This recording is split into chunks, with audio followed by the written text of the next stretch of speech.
Last year, NYU graduate student Faraday Okoro became the inaugural winner of the Tribeca Film Festival's AT.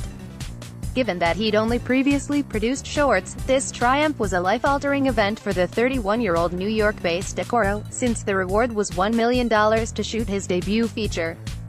The only catch? He had to have it ready to premiere 12 months later at this year's fest. And complicating matters further, his story was set in Lagos, Nigeria. A year after securing that prize, Okoro has fulfilled his obligation with Nigerian Prince, a saga about dislocation, alienation, and the means by which those in uncomfortable and desperate circumstances define their identity.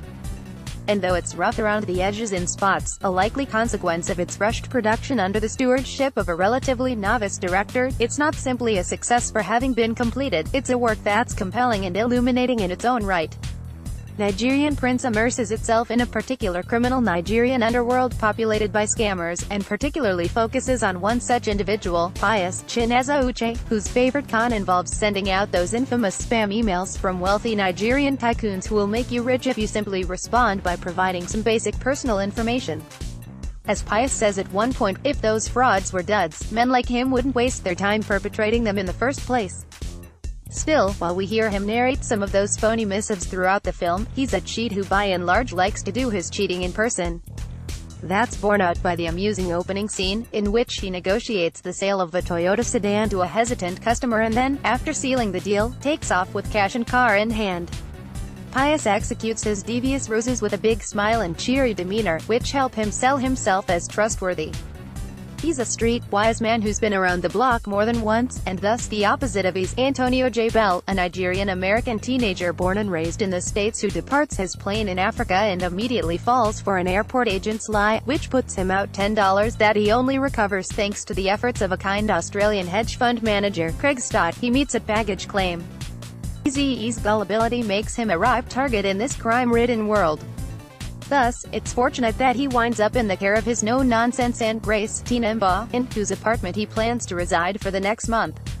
The reason for Eazy-E's visit isn't made clear until midway through Nigerian Prince, and even then, the explanation, that he's being punished for a school fight, and also that his mother wants him to reconnect with his Nigerian roots, feels frustratingly tossed off. Fortunately, the film's narrative revolves less around why Eazy is in this foreign land than how he intends to cope with his situation.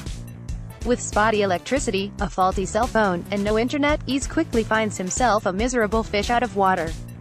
And when he discovers that his stay is going to be quite a bit longer than 4 weeks, and that neither his mom nor dad will humor his pleas to return home, he increasingly becomes enticed by the crooked career of Pius, who, it turns out, is Grace's disreputable son. Eazy is the audience's proxy in Nigerian Prince, the endearingly naive and displaced figure who slowly comes to learn about the day-to-day particulars of life in Lagos, which include taking baths rather than showers and lighting kerosene lamps to cope with power outages. Bell handles his role proficiently, but it's Uche as Pius who quickly becomes the charismatic center of attention.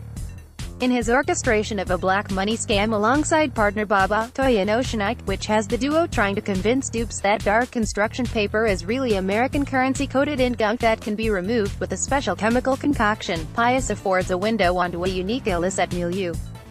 Not that Pius is a peerless pro, on the contrary, he's a hustler struggling to make ends meet, hence his stealing food from his mom's house, and also to ensure that police captain Smart Bimbo Manuel is happy, since the corrupt law enforcement bigwig demands a cut from Pius's every job. And if he doesn't get that money, or is double-crossed, dire punishment follows. Co-written by Andrew Long, and executive produced by Spike Lee, who served as Okoro's NYU mentor, the film can occasionally be clunky, as when Eazy-E's mom bluntly tells Eazy, "You're there to learn who you are, and where you're from." And though its aesthetics are often no more competent, Okoro's habit of situating Pius at the far edge, or in the corner, of the frame proves a subtle means of conveying both his isolation, especially from his mother, and his less than straightforward character. Even with its $1 million budget, Nigerian Prince looks like a lo-fi affair, which can make its storytelling feel wobbly but allows it to capture an authentic sense of its underdeveloped settings. More than its good-natured humor or intermittent suspense, both of which are encapsulated by an extended single-take that tracks Pius through a parking lot as pursuers multiply around him, it's newcomer Uche who truly enlivens Nigerian Prince. Not only faintly resembling Wesley Snipes but also exhibiting the star's blend of megawatt charm and ruthless menace, the actor is an arresting screen presence, capable of carrying the material's primary dramatic load without resorting to overblown or affected theatrics. He's a naturally magnetic performer, and in a scene that features Pius breaking down in tears outside an apartment door, only to then compose himself before anyone witnesses this moment of weakness, he locates the internal and external dichotomies at the heart of Okoro's tale. Like Ease, his criminal ultimately seeks escape from his surroundings. If Hollywood were wise, it'd welcome the promising actor with open arms.